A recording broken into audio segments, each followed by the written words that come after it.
जय जगन्नाथ बंधु।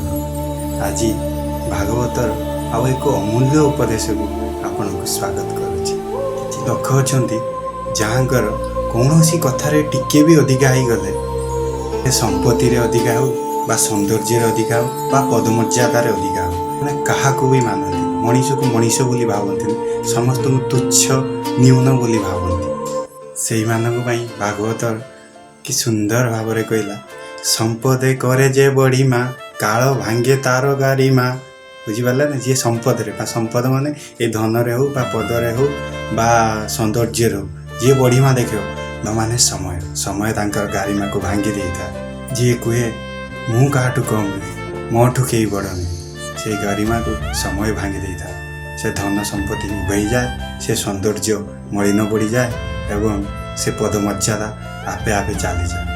तेणु आपण मानक एतिक अनुरोध जब भी आपन को भगवान आपन आशा टू अधिका देता देवे आपन केवे अहंकार आनिबे से जगन्नाथ पाखे समर्पण करदे कहे प्रभुंकर ये सब धाम।